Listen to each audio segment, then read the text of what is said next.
मोहम्मद अली जिन्ना नए पाकिस्तान को संभालने के लिए कराची पहुंच चुके थे। तब गांधी जी लाहौर में थे। गांधी जी को जब मालूम हुआ कि तिरंगे से चरखे को हटाकर उसकी जगह अशोक चक्र लाया जाएगा तो वह बहुत दुखी हुए। लाहौर में गांधी जी ने कांग्रेस कार्यकर्ताओं के सामने नाराजगी का इजहार किया।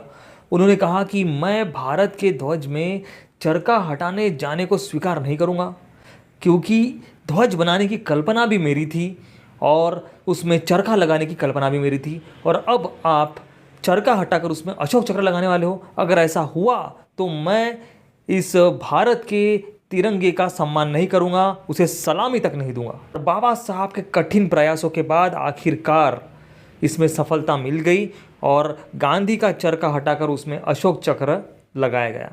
क्या है पूरी जानकारी दोस्तों मैं आपको दूंगा, तो वीडियो को अंत तक जरूर देखना, बीच में बिल्कुल भी स्किप मत करना।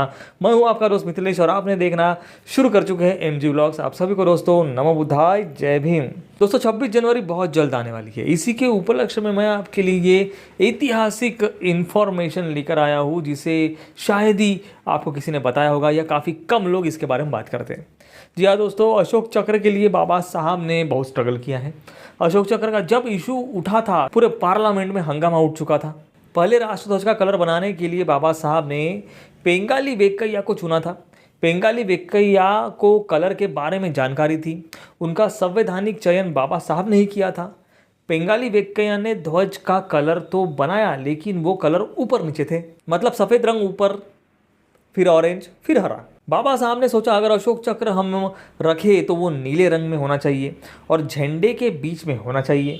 ऑरेंज रंग पे अशोक चक्र इतना खुल कर नहीं दिखेगा। बाबा साहब ने सोचा अगर सफ़ेद रंग को बीच में रखा जाए, जो कि शांति का प्रतीक है, उस पर अशोक चक्र खुलकर भी दिखेगा, और शांति के प्रतीक सफ़ेद रंग पे बुद्ध के शांति संदेश का अशोक चक्र, उसका मतलब बहुत गहरा होगा। इसलिए बाबा साहब ने वो कलर ठीक से सेट किए और सफ़ेद रंग बीच में रखा ताकि उसके ऊपर अशोक चक्र बनाया जा सके। दूसरी तरह से वो कलर गांधी के कांग्रेस पार्टी के झंडे के कलर हो जाते हैं।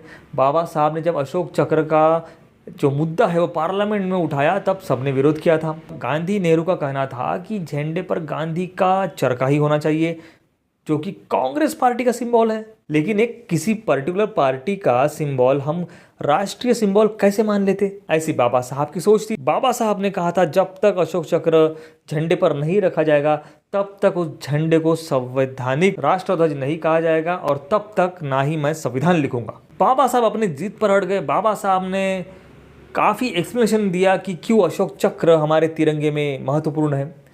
किसी को विरोध करने के लिए मुंह ही नहीं बचा। आखिरकार बाबा साहब की वजह से पार्लियामेंट में अशोक चक्र का जो मुद्दा था वो बहुमतों से पारित हुआ और अशोक चक्र को कबूली दी गई। राष्ट्रीय ध्वज तिरंगा, इसमें सबसे ऊपर हमें केसरिया, बीच में सफ़ेद और सबसे नीचे हरा रंग है।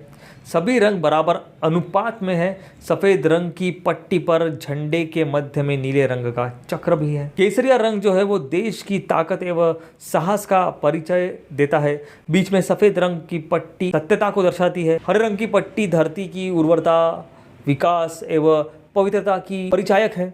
चक्र इस बात को दर्शाता है कि जीवन गतिमान है, जबकि मृत्यु निश्चलता का नाम है। भारतीय राष्ट्रीय ध्वज के रूप में तिरंगे को भारत की संविधानकारी सभा में 22 जुलाई 1947 को अंगीकृत किया गया था। दोस्तों अशोक चक्र को कर्तव्य का पहिया भी कहा जाता है। ये 24 तीलियां जो है अशोक चक्र में मनुष्य के 24 गुणों को दर्शाती है। दूसरे शब्दों में इन्हें मनुष्य के लिए बनाए गए 24 धर्म मार्ग भी कहा जा सकता है, जो किसी भी देश को उन्नति के पथ पर पहुंचा सकता है। इसी कारण हमारे राष्ट्र ध्वज के निर्माताओं ने जब इसका अंतिम रूप फाइनल किया तो उन्होंने झंडे के बीच से चरखे को हटाकर अशोक चक्र को रखा। यह चक्र धम्म चक्र का प्रतीक है। पहले आपको बता दें दोस्तों कि गांधी जी ने हिंदुओं का भगवा और मुस्लिमों का हरा और बीच में चरखा ऐसा ध्वज बनाया था। उसके बाद बाबा साहब ने उसे चेंज करके जो हम आज का जो तिरंगा देखते हैं वो हमारे सामने है। दोस्तों तो कैसी लगी दोस्तों आपको ये महत्वपूर्ण जानकारी इस 26 जनवरी 2025 स्पेशल की वीडियो में? हमें कमेंट में ज़रूर बताएं। इस वीडियो को दोस्तों ज़्यादा से ज़्यादा शेयर करें ताकि बाकी लोगों को भी पता चले कि बाबा साहब ने कितना कठिन प्रयास किया था गांधी जी का चरखा हटाकर अशोक चक्र तिरंगे में लगाने के लिए। तो चलो मिलते हैं नेक्स्ट वीडियो में ऐसी किसी इंटरेस्टिंग टॉपिक के साथ। तब तक के लिए आप सभी को दोस्तों नमो बुद्धाय, जय भीम।